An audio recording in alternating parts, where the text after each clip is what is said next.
Ease माई trip आज India की एक लीडिंग ट्रैवल एजेंसी है। अगर हम लास्ट फाइनेंशियल ईयर की बात करें तो ईयर 2023 में इनका सिर्फ प्रॉफिट ही 200 करोड़ था। जहां एक तरफ इनके कॉम्पिटिटर्स ने आज तक प्रॉफिट का चेहरा नहीं देखा, ये इस इंडस्ट्री में एकमात्र ऐसी कंपनी है जिसने आज तक लॉस का चेहरा नहीं देखा। जहां एक तरफ इनके कॉम्पिटिटर्स ने बहुत सारे वीसी से हैवी फंडिंग उठाई हुई है, वहां इन्होंने आज तक किसी भी वीसी से 1 रुपया भी नहीं उठाया। सिर्फ 14 साल पहले शुरू हुई कंपनी बिना किसी फंडिंग के इतनी कॉम्पिटेटिव मार्केट में कैसे ग्रो हुई, और वो क्या बिजनेस स्ट्रेटेजीज थी जो ईज माई ट्रिप ने अपनाई, और सबसे इंपॉर्टेंट वो क्या बिजनेस लेसन है जो हम इस केस स्टडी से सीखकर अपने बिजनेस में इंप्लीमेंट कर सकते हैं। चलिए जानते हैं इस वीडियो में।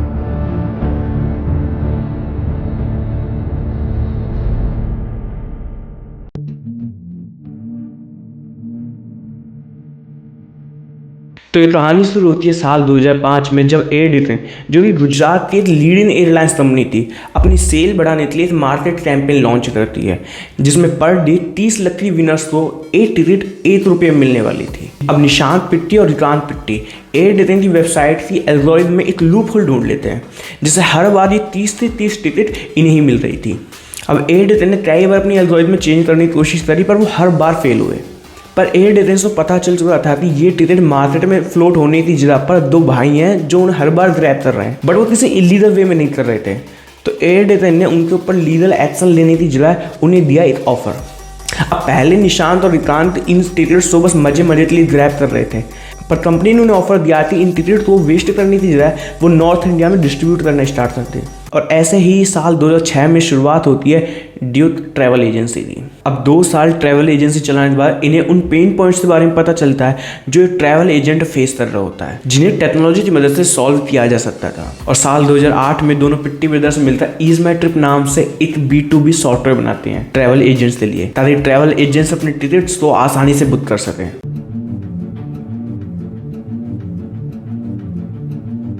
अब देखो, इसके बाद ईज माई ट्रिप ने एक कमाल की स्ट्रेटेजी अपनाई। अब ईज माई ट्रिप के पास एयरलाइंस और होटल के डायरेक्ट कॉन्टैक्ट्स तो थे ही नहीं, ना उनसे डायरेक्ट जान पहचान थी जो उन्हें लिस्ट कर सकती थी, लेकिन इनके जो एजेंट्स हैं उनकी जान पहचान थी। और जब भी कोई एजेंट इनके पास आता तो अपने साथ एयरलाइंस और होटल के कॉन्टैक्ट्स लेते आता। अब ईज माई ट्रिप ने अपने एजेंट्स के थ्रू उन एयरलाइंस और होटल्स को अपने पास लिस्ट करना शुरू कर दिया, और ऐसा करके धीरे धीरे पैन इंडिया एयरलाइंस और होटल ईज माई ट्रिप के पास लिस्ट हो चुके थे।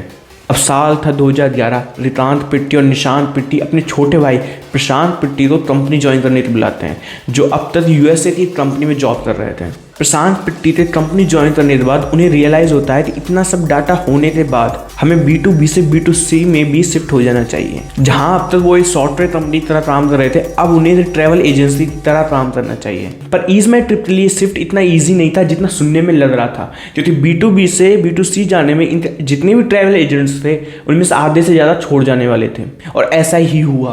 पर प्रशांत पिट्टी को पता था कि ये टेम्परेरी लॉस है, B2C में जाने से उन्हें लॉन्ग टर्म में प्रॉफिट होने वाला था। और इसी तरह ईज माई ट्रिप B2B के साथ साथ B2C में भी एंट्री लेती है।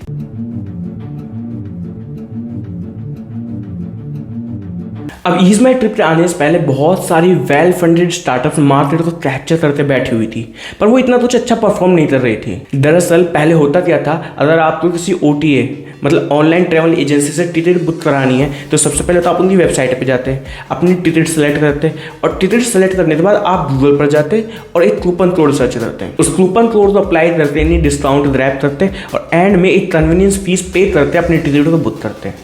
दरअसल कंपनी क्या कर रही थी, जितना वो डिस्काउंट दे रही थी उससे ज़्यादा वो कन्वीनियंस फीस चार्ज कर रही थी, जिससे ओवरऑल कस्टमर को कोई प्रॉफिट हो नहीं रहा था। बस उन्हें दिल की संतुष्टि मिल रही थी कि हमें डिस्काउंट मिल रहा है। ये हाथ ले, अपने दिल पे डाल और बोल all is well, all is well. अब ईज माई ट्रिप ने क्या करा, कूपन कोड से मिलने वाले डिस्काउंट को हटाकर फ्लैट रेट में टिकट बेचना शुरू कर दिया, बदले में 0 कन्वीनियंस फीस और नो हिडन चार्ज की पॉलिसी अपनाई। अब इससे क्या हुआ, लोगों का ईज माई ट्रिप की तरफ ट्रस्ट और भी ज़्यादा बढ़ने लगा, क्योंकि वो कोई भी हिडन चार्जेस ऐड नहीं कर रहे थे। ईज माई ट्रिप से टिकट बुक करना बहुत अफोर्डेबल होने लगा, क्योंकि वो 0 कन्वीनियंस फीस ऐड कर रहे थे। और साथ ही साथ ईज माई ट्रिप से टिकट बुक करना बहुत ज़्यादा टाइम सेविंग था, क्योंकि अब उन्हें गूगल पर जाकर कूपन कोड सर्च करके डिस्काउंट लेने की जरूरत नहीं थी, क्योंकि उन्हें ऑलरेडी कन्वीनियंस फीस ना पे करके डिस्काउंट मिल ही रहा था। तो दरअसल होता क्या है, जैसा आपने ईज माई ट्रिप यूज़ करा और देखा कि यहाँ पर तो 0 कन्वीनियंस फीस और नो हिडन चार्जेस ऐड होते हैं, तो आप अपने दोस्त को बताते हैं ताकि उसे भी इस चीज़ का फ़ायदा हो सके, और इसी वजह से बिना किसी मार्केटिंग के इनकी फ्री में पब्लिसिटी हो गई। अब माउथ पब्लिसिटी की वजह से लोग आ तो गए इनके पास, पर वो कस्टमर लॉयल कस्टमर बने इनकी सर्विस की वजह से। ईज़माई ट्रिप ने अपने कस्टमर के साथ रिलेशन मेंटेन करने के लिए 2 ट्रिक अपनाई। पहला, फुल रिफंड पॉलिसी। अगर कोई कस्टमर अपनी टिकट कैंसिल कराता है तो चाहे एयरलाइंस उसे रिफंड दे या न दे, ईज़माई ट्रिप उसे फुल रिफंड देता था। इसलिए कस्टमर को हमेशा ये सिक्योरिटी रहती थी, अगर मुझे टिकट कैंसिल करनी पड़ी तो मेरे पास फुल रिफंड आ जाएगा। और दूसरा तरीका इन्होंने अपनाया, इन हाउस कॉल सेंटर बनाते।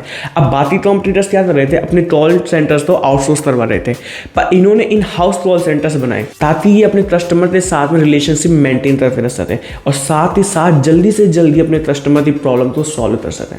अब इन दोनों चीज़ों की वजह से हुआ क्या कि इनके आज जितने भी रिटर्निंग कस्टमर्स हैं वो 90% प्लस हैं। मतलब अगर दिन में इनके 100 कस्टमर आते हैं तो इनमें से 90 कस्टमर इनके पुराने कस्टमर होते हैं जो इनकी सर्विस ऑलरेडी ले चुके हैं। मार्केट में अच्छा परफॉर्म करने के बाद ईज़माई ट्रिप साल 2021 में अपना IPO लेकर आता है और इसका IPO फुल्ली सब्सक्राइब होकर अपने रिटेल कस्टमर को बहुत अच्छे रिटर्न देता है।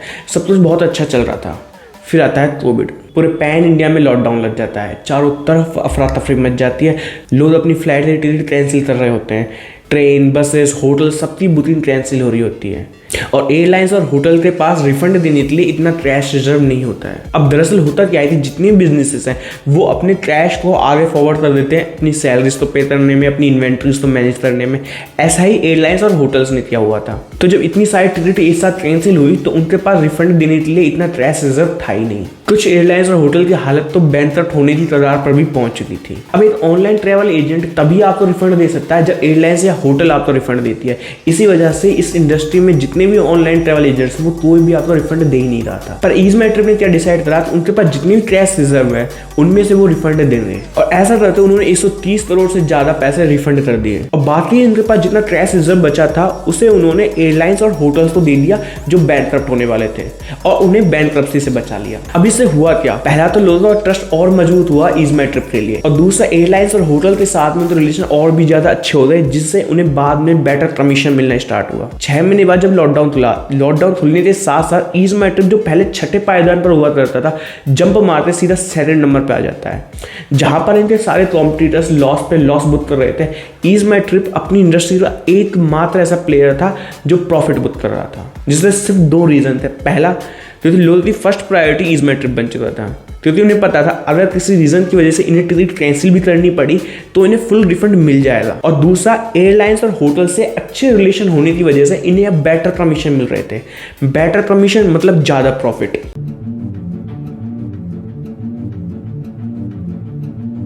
अब जितने भी ऑनलाइन ट्रैवल एजेंट्स होते हैं उनके रेवेन्यू के मेनली 2 सोर्सेज होते हैं।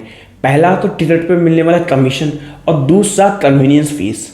अब क्योंकि ईज़माई ट्रिप कन्वीनियंस फीस चार्ज नहीं कर रहा था तो इनके लिए रेवेन्यू का सिर्फ एकमात्र सोर्स था टिकट पर मिलने वाला कमीशन और इसीलिए इन्होंने अपने बिजनेस में एक्सपेंसेस को कम करने की कोशिश करी और एक नो फ्रिल कॉस्ट मॉडल को अपनाया। अब नो फ्रिल कॉस्ट मॉडल क्या कहता है, आप उन सारी एक्स्ट्रा अननेसेसरी एक्सपेंसेस और लग्जरी पैकेजिंग को हटा करके अपने प्रोडक्ट को एक कॉस्ट इफेक्टिव बना सकते हो। इसीलिए आपको ईज़माई ट्रिप पर बहुत कम टीम मेंबर्स मिलेंगे। इनका एडवर्टाइजमेंट बजट भी सबसे कम है क्योंकि इन्हें एडवर्टाइजमेंट की जरूरत नहीं पड़ती, मोस्टली इनकी मार्केटिंग माउथ पब्लिसिटी से हो जाती है और अपनी इसी नो फ्रिल कॉस्ट मॉडल की वजह से इनके नेट मार्जिन इनके रेवेन्यू का 50% प्लस है। अगर आपको एक केस स्टडी इन्फॉर्मेटिव लगी हो तो आप वीडियो को लाइक कर सकते हैं और चैनल को सब्सक्राइब कर सकते हैं और ये वीडियो अपने उस दोस्त के साथ भेजिए जो बिजनेस कर रहा है या फिर करना चाहता है और कमेंट बॉक्स में बताइए आप अगली केस स्टडी किस ब्रांड, कंपनी या पर्सन के ऊपर चाहते हैं। Thank you for watching.